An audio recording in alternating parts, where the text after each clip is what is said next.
말씀은 마태복음 3장 1절에서 12절까지 말씀입니다.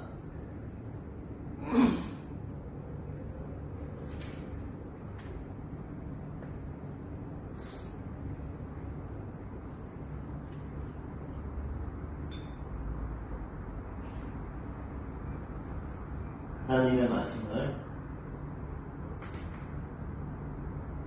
그대로 받들어서 읽습니다.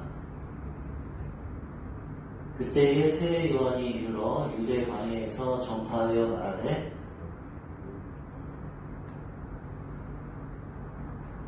그는 선지자 이사야를 통하여 말씀하신 자라. 일렀으되 광야에 외치는 자의 소리가 있으리되 너희는 주의 길을 예비하라. 그가 오실 길을 곧게 하라 하셨느니라.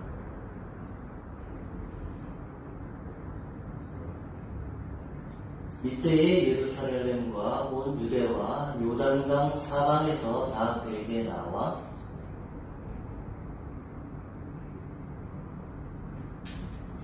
요한이 많은 바리새인들과 사두개인들이 세례 베푸는 데로 오는 것을 보고 이르되 국사의 자식들아, 누가 너희를 가르쳐 임박한 진노를 피하라 하더냐.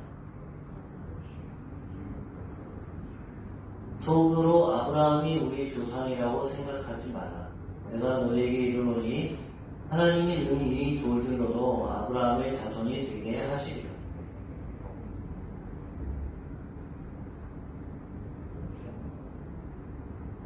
나는 너희로 회개하게 하기 위하여 물로 세례를 베풀거니와 내 뒤에 오시는 이는 나보다 능력이 많으시니 나는 그의 신을 들기도 감당하지 못하겠노라. 그는 성령과 불로 너희에게 세례를 베푸실 것이고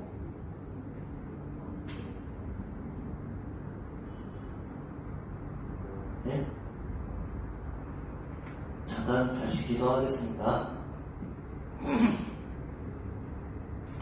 하나님 아버지, 이 시간 주님 앞에 나왔습니다. 하나님 예배를 올려드립니다. 하나님 모든 악한 영의 공격으로부터 막아주시고 우리 마음을 여기 하나님의 말씀에 집중하도록 이끌어주시고 하나님께서 우리들에게 주시고자 하시는 말씀이 온전하게 들려지도록 은혜 주시기를 기도합니다. 하나님, 말씀 전하는 가운데 도와주시고 들어주시고 하나님의 말씀을 전하도록 도와주시기를 기도합니다.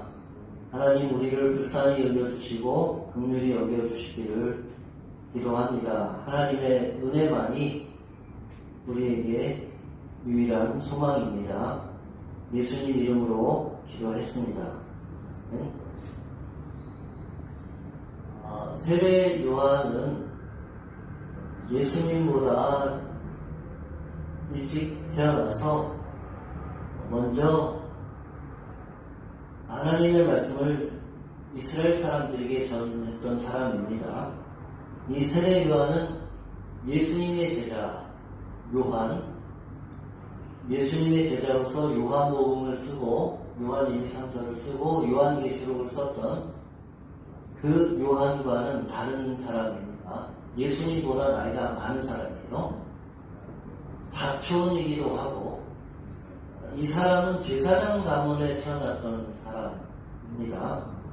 그런데 이 세례 요한은 어떤 인물이었냐 하면 낙타털 옷을 입고 허리에 가죽띠를 띠고 음식은 메뚜기와 석청이었더라. 그때 당시 사람들의 일반적인 형태와는 다른 삶의 형태를 가지고 있었던 사람입니다. 이 낙타털 옷을 입었다는 것, 또 허리에 가죽띠를 띠었다는 것, 그리고 음식을 메뚜기와 석청으로 하였다. 이 표현은 이 사람이 그 당시에 어떤 문명화된 그런 도시화된 그런 생활이 아니라 굉장히 다른 형태의 삶을 살았다. 그런 표현이 되겠습니다. 메뚜기를 음식으로 드셔보셨습니까? 메뚜기를 음식으로 드셔본 사람들도 있을 수 있습니다. 어느 곳에서는 그것을 음식으로 하니까. 어쨌든 이 요한이라고 하는 사람은 당시 사람들이 살았던 삶의 형태, 당시 사람들이 의식주를 해결을 했던 그런 것과는 아주 다른 형태의, 아주 독특한 형태의 생활을 했다. 그렇게 볼 수 있습니다. 도시가 아니고 사람들이 없는 곳에서 그런 생활을 했던 사람입니다. 이 사람은 왜 이런 독특한 이런 삶의 방식으로 살았을까요? 왜 남들이 있는 대로 있고 남들이 일하는 대로 일하고 남들이 사는 대로 살고 그렇게 하지 않고 왜 이런 독특한 형태를 자기 삶의 방식으로 취하고 그러면서 하나님의 말씀을 전했는데 굉장히 너무 많은 사람들이 이 사람의 말을 듣고 따르고 왜 그랬을까요? 그것을 이해하기 위해서는 이 사람이 어떤 그 당시에 종교적인 운동, 종교적인 무브먼트에 가까웠는지를 보면 좋겠습니다. 예수님 당시에 세 가지 큰 종파가 있었습니다. 사두개파, 세두시스, 바리새파, 페르시스, 그리고 에세네파, 에센스. 이 세 가지 형태의 종파가 있었는데 유대인 역사학자 요세푸스에 의하면 바리새파 사람들은 약 한 6,000명 정도, 그리고 에세네파 사람들은 한 4,000명 정도, 그 당시 인구 분포로 볼 때에 그 정도의 인원이 있었다고 하는데 이 사두개파에 대해서는 몇 명이라고 인원을 주지 않았어요. 왜냐하면 그 숫자가 아마 유대교 특권 귀족계층에 속했기 때문에 그 숫자가 그렇게 많지 않았을 것이다. 소수였을 것이다. 그래서 숫자를 기록하지 않았을 것이다. 이렇게 볼 수 있겠습니다. 이 사두개인들은 헬라 문화에, 그리스 문화에 동조화된 예루살렘의 제사장들과 부유한 상인들과 지주들, 땅을 많이 가진 사람들, 또 상권을 소유한 사람들, 그런 사람들이었고, 이 성결 예법을 제사장 안에서만 지키면 된다, 이런 예루살렘 성전 안에서만 지키면 된다, 이런 생각을 하고 있었습니다. 왜냐하면 제사장들 계층이니까 그 성전 안에서 이루어지는 제사 예법들이 충실하게 그 안에서만 지켜지면 되고, 그리고 그들이 이스라엘 민족 전체를 대표한다, 아마 이런 생각이었던 것 같습니다. 그리고 사독의 후손들, 혈통적으로 사독의 그런 친인척으로 이렇게 구성된 그런 제사장들 계층의 사람들, 이렇게 볼 수 있겠습니다. 당연히 이 사람들은 지배계층에 속했던 사람들이니까. 바리새인들은 어떤 사람들이냐면 이 사두개인들과 달리 성전 제사와 성전 안에서 지켜져야 하는 성결법이 성전뿐만 아니라 일반 백성들의 삶 속에서도 지켜져야 된다. 주일날에만 예배를 드리는 것처럼이 아니라 다른 평일에도 신앙과 믿음의 삶을 지켜야 한다. 성결하게 살아야 한다. 그런 주장을 했던 사람들입니다. 일상적인 삶에서도 제사장 수준의 성결함을 유지해야 한다. 이런 생각을 가지고 있었던 사람입니다. 그래서 이 바리새인들은 성결법과 유대교 율법이 일상생활에 어떻게 구체적으로 적용되어야 하는지 해석하고 백성들에게 설명하고 그런 것에 집중했던 사람들입니다. 어떻게 보면 정말 유대교가 유대교 되게 하기 위해서 그들 방식대로 굉장히 노력을 했던 사람들입니다. 그렇다면 이 SNS 사람들은 어떤 사람들이냐? 기본적으로 이 사람들은 이 사두개파와 본래는 가까웠던 사람들인데 첫 번째로 이 사람들이 떨어져 나왔던 것은 BC 167년에 마카비 혁명이 성공하고 나서 그들이 종교적 신앙적 자유를 획득하면 그것으로 충분하다. 우리가 현실 정치에 뛰어드는 것은 맞지 않다. 그래서 스스로 물러나왔던 사람들 일부와 그리고 나중에 이 하스모니안 왕가에서 사독 출신의 사독 가문의 제사장이 아닌 사람을 제사장으로 총독으로 임명을 할 때 거기에 대해서 반발해서 뛰쳐나왔던 사람들이 이 SNF파의 주류를 이루게 되었습니다. 이 사람들은 예루살렘을 떠나서 사람들이 없는 곳으로 문둔해서 살았습니다. 당연히 이 사람들은 예루살렘과 예루살렘 성전에 대해서 반대파적인 성격을 가지고 있었던 사람인데 그렇지만 또 바리새인들과는 다릅니다. 바리새인들은 유대교 율법을 가지고 이 사람들의 일상적인 삶 속에 들어간 반면 이 사람들은 오히려 일상 사람들 속에서 벗어나서 자기들끼리 은둔한 이런 형태의 신앙, 종교 운동을 했던 사람들입니다. 그 사람들, 이 SNF파의 대표적인 그들이 모여 살았던 곳에 한 곳이 바로 쿰란이라고 하는 곳인데 이 쿰란은 예루살렘에서부터 멀리 떨어져 있고 그리고 세례 요한의 세례터와 굉장히 가까운 곳에 위치해 있습니다.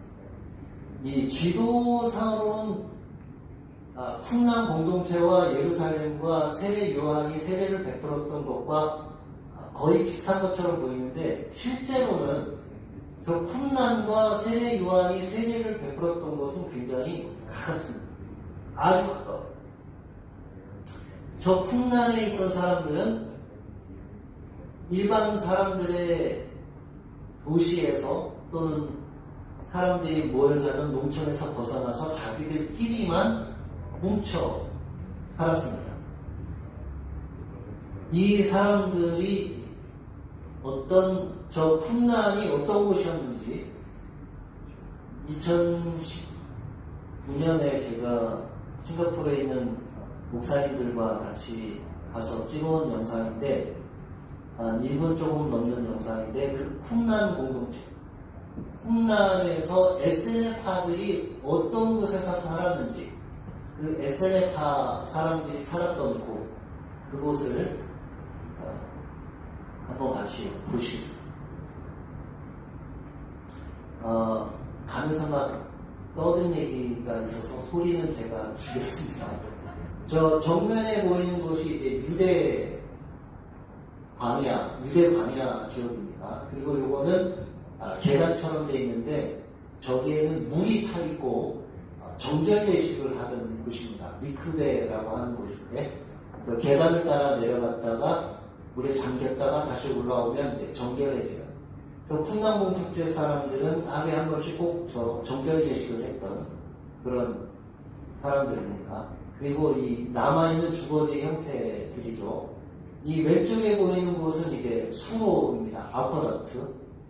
물을 끌어내려서 저 산에서 끌어내려서 흘러 들어오게 해서 물을 저장해서 저 비가 오지 않는 광야지대에서 살 수 있도록 했던 그런 곳입니다. 좌우에 이제 벽들이 있는데 다 집들이거나 집터 이런 곳이고 그래서 도자기로 하고 붙고 자급자족을 했던 사람들입니다. 저 안에서 농사도 짓고 측량도 하고 그랬던 곳이고, 또 저기가 유명한 곳은 사해사건, 데드시 스크롤이 발견됐던 곳이 바로 저곳입니다. 저곳에서 그 유명한 사해사건이 발굴됐던, 저 주변, 저곳에서 발견된 게 아니고 저 주변에 있던 여러 동굴들에서 그 항아리, 클레이좌 안에 두루마리로 있던 사해사건들, 성경 고대 사건들, 혹은 많은 그 유대교 문헌들이 발견이 됐고, 지금 보시는 것이 저 동굴이 있는데 저 동굴에서도 많은 사건들이 많이 나왔습니다. 저게 이제 동굴이 저기 하나만 있는 게 아니라 저 언덕 위에도 여러 개의 동굴들이 있고, 동굴마다 다 지금은 이제 번호를 매겨서 어느 동굴에서 어떤 사건이 나왔다, 이런 것들을 연구하고 하는 그런 곳입니다. 저런 곳에서 함께 살았습니다. 이 사람들은 공동체로 살았는데 엄격한 독신주의로 살았습니다. 여자는 한 명도 없습니다. 남자들만 독신으로 살았습니다. 마가복음 14장 12절 보면은 거기에 이제 예수님이 제자들에게 우리가 6월절을 어디서 보내면 좋겠습니까? 그러면 거기 가면은, 마을에 가면은 물동이를 지고 가는 사람을 만날 건데 그 사람을 따라가면 우리가 6월절 식사를 할 장소를 보여줄 거다, 이렇게 얘기합니다. 이 물동이를 이고 가는 사람, 이게 남자입니다. 그 당시에 물을 이고 가는 사람들은 주로 여성이죠. 그런데 예수님이 물동이를 지고 가는 사람을 따라가라, 만나면 얘기해라, 이렇게 얘기합니다.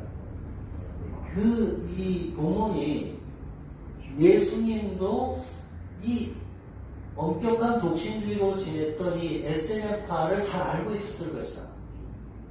그 에세네파와 깊은 관계가 어느 정도 있었을 것이다 라고 근거가 되는 본문 중에 하나입니다. 공동체 생활을 했고 같이 식사를 하고 같이 농사를 짓고 자급자족을 했던 그런 사람들이고, 이 사람들은 종말이 임박했다고 생각하는 사람들입니다. 이제 곧 종말이 온다, 이제 최후의 전쟁이 온다, 이렇게 생각을 했고, 그 쿰란에서 발견된 여러 문서들을 보면 빛의 자녀와 어둠의 자녀, 이런 표현이 나옵니다. 우리에게 굉장히 익숙한 표현이죠. 그리고 이 사람들은 노예 제도를 인정하지 않았습니다. 그 당시에 노예 제도는 그냥 사회가 돌아가는, 세상이 돌아가는 시스템 중에 굉장히 중요한 부분 중에 한 부분입니다. 그런데 노예 제도를 인정하지 않았습니다. 엄격한 위계와 서열이 있었습니다. 저기 공동체에 들어가려면 2년 동안의 수련이 필요하고 그 2년 후에 엄격한 심사 과정을 거쳐서 저 공동체 안에 들어갈 수 있었습니다. 그 먼저 들어간 자와 나중 들어간 자의 엄격한 구별과 차별이 있었습니다. 예수님의 메시지 중에 먼저 된 자가 나중 되고 나중 된 자가 먼저 된다, 이런 말씀이 있는데, 그것은 이 에세네파의 공동체 운영 시스템과는 아주 다른 이야기를 또 예수님이 하고 있는 것입니다. 이 사람들은 예루살렘 성전에 대해서 굉장히 신랄하게 비판을 했습니다. 예루살렘 성전과 그 제사장들은 부패했다. 더 이상 예루살렘 성전에서 예배를 드릴 이유가 없다. 예루살렘 성전 제사는 폐지되어야 한다.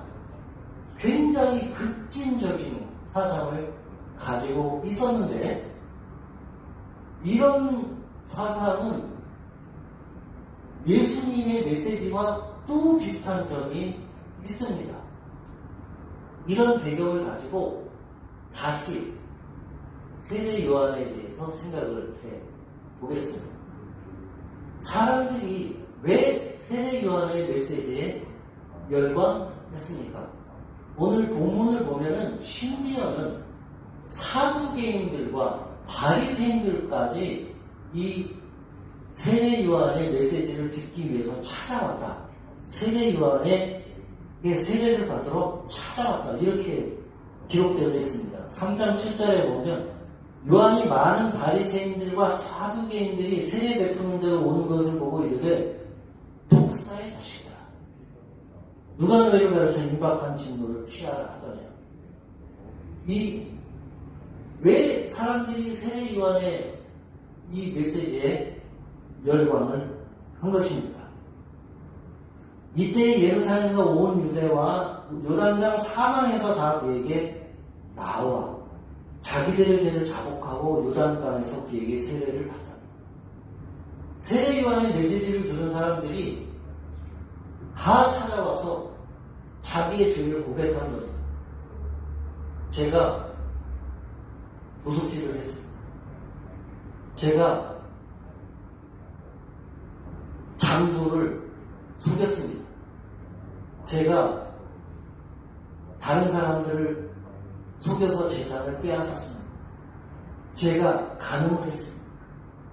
다 와서 자기 죄를 고백하고 그리고 회개하고 세례를 받았습니다. 왜 사람들이 세례 요한의 열광을 한 것입니까? 그의 어떤 독특한 특출난 어떤 생활 태도, 생활 방식, 혹은 외톨이, 은둔, 그러면서 뭔가 메시지를 그런 거는 아닌 것입니다. 여기 누가복음 3장 15절에 보면 백성들이 바라고 기다림으로 모든 사람들이 요한을 꼭 그리스도신가 심중에 생각하니 이 요한의 메시지와 요한의 삶을 보고 사람들이 이 사람이 메시아 아닌가 하는 생각을 한 것입니다. 그러하니 사람들이 몰려든 것입니다. 이 사람이 혹시 메시아 아닐까 하는 생각으로 몰려든 것이죠. 사람들이 세례 요한의 메시지에 열광한 것은 아마 그의 삶의 모습이 이상했기 때문이라기보다는 그의 삶과 메시지가 일치했습니다. 그가 전하는 메시지와 그의 삶의 방식이 일치했습니다. 어쩌면 낙타털옷을 입고 가죽 허리띠를 띠고 메뚜기와 석청을 먹었다는 표현은 아마도 무소유의 삶, 아무것도 소유하지 않은 세상 욕심이 전혀 없는 그러면서 독신으로 사는 어떤 면에서는 매우 SNF와 유사한 그렇지만 SNF는 아닌 세례 요한의 메시지는 간결하고 분명하고 비겁하지 않았습니다. 바리새인들과 서기관들을 향하여서 사두개인들을 향하여서 독사의 자식이다. 써놓고 독사. 독사의 자식들아. 아주 직설적으로. 또 하나는 사람들은 그에게서 메시아를 보았습니다. 그런데 그가 내가 메시아다 이렇게 얘기하는 것이 아니라 오해하지 마세요. 나는 메시아가 아닙니다. 오히려 나는 메시아의 길을 준비하는 사람입니다. 오히려 그런 면이 그 당시 사람들에게 더 세례 요한에게 열광하게 했던 것은 아닌가 그런 생각을 하게 됩니다. 정말 사람들이 매료됐던 것은 무엇이냐면 세례 요한의 어떤 태도, 독특한 삶의 스타일 그거라기보다는 세례요한의 메시지죠. 세례요한의 메시지는 무엇인가? 오늘 본문을 보면 세 가지로 요약을 할 수 있습니다. 첫 번째는 회개하라. 하나님의 나라가 가까이 왔다. 하나님의 나라가 가까이 왔는데 너무너무 가까이 왔다. 아주 임박했다. 마태복음 3장 10절에 이미 도끼가 나무 뿌리에 놓였으니 좋은 열매를 맺지 아니하는 나무마다 찍혀 불에 던져지죠. 두 번째는 회개에 합당한 열매를 맺으라. 오늘 본문의 7절부터 9절까지 요한이 많은 바리새인들과 사두개인들이 세례 베푸는 데로 오는 것을 보고 이르되 독사의 자식들아 누가 너희를 가르쳐 임박한 진노를 피하라 하더냐. 그러므로 회개에 합당한 열매를 맺고 속으로 아브라함이 우리 조상이라고 생각하지 말라. 내가 너희에게 이르노니 하나님이 능히 이 돌들로도 아브라함의 자손이 되게 하시겠다. 유대인들이 가지고 있었던 자부심이 있습니다. 우리는 하나님의 선택된 백성이다. 아브라함의 자손이다. 우리는 아브라함의 자손이기 때문에 당연히 구원을 받을 것이다. 그런데 거기에 대해서 아니라고 말씀하고 있습니다. 세례 요한이 그걸로 되는 게 아니다. 참된 회개를 하여서 참된 아브라함의 자녀가 되는 것이 구원의 길이지 주어진 것으로 구원이 되어지는 것은 아니다 하면서 그 당시 사람들의 생각을 깨뜨렸습니다. 세 번째는 곧 메시아가 오실 것이다. 3장 11절입니다. 나는 너희로 회개하게 하기 위하여 물로 세례를 베풀거니와 내 뒤에 오시는 이는 나보다 능력이 많으시니 나는 그의 신을 들기도 감당하지 못하겠노라. 그는 성령과 불로 너희에게 세례를 베푸실 것이다. 세례 요한은 많은 사람들이 와서 물었습니다. 혹시 메시아 아니신가? 그렇게 물었습니다. 정확하게 나는 당신들이 기다리는 메시아가 아니다. 이렇게 말하고 나는 메시아가 오는 것을 준비하는 사람이다. 이렇게 말했습니다. 앞으로 오실 메시아는 불과 성령으로 너희에게 세례를 베풀게 될 것이다. 세례 요한은 이걸 어떻게 알았을까요? 자기는 물로 세례를 베풀면서 불과 성령으로 세례를 베풀 분이 오실 것이다. 그것을 어떻게 알았을까요? 그의 깊은 영성, 하나님과의 교감, 그리고 그의 해박한 구약의 예언자들의 예언과 지식,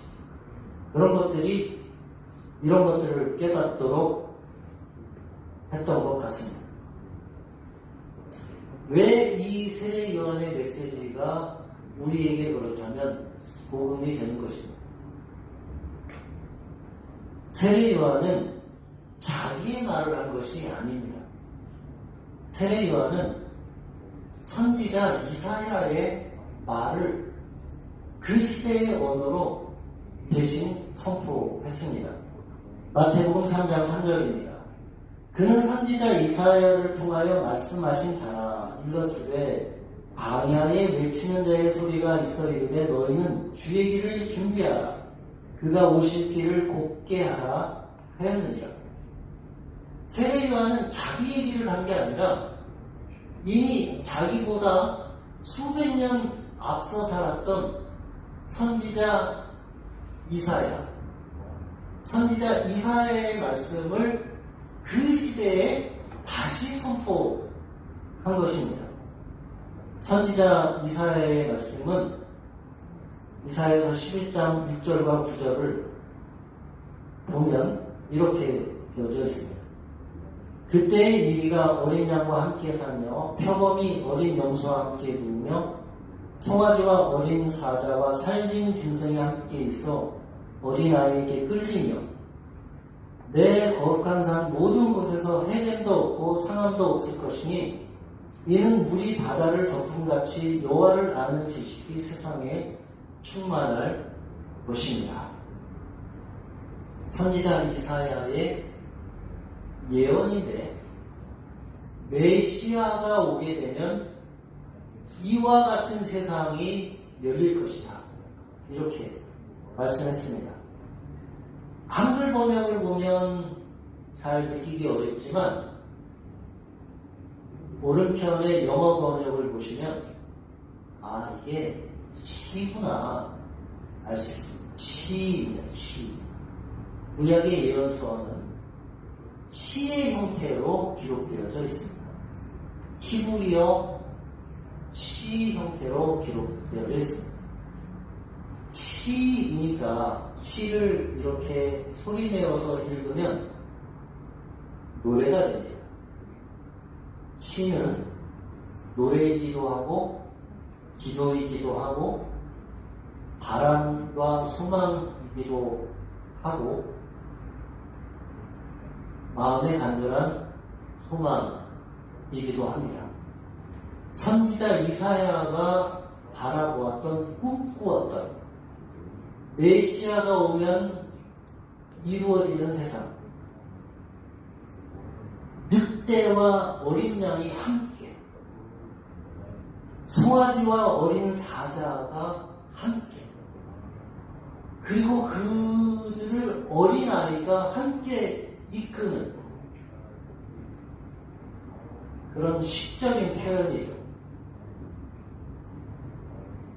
그때에는 하나님의 거룩한 산에서는 해됨도 없고 상함도 없을 것이고 누가 누구를 해하는 것도 없고 누가 누구를 상하게 하는 일도 없고 물이 바다를 덮음같이 여호와를 아는 지식이 세상에 충만하다. 너는 하나님을 조금 알면 좋겠어. 그런 것이 아닌 모든 사람이 하나님을 아는 지식이 가득한 그게 바로 하나님의 나라의 모습, 메시아가 다스리는 곳의 모습입니다.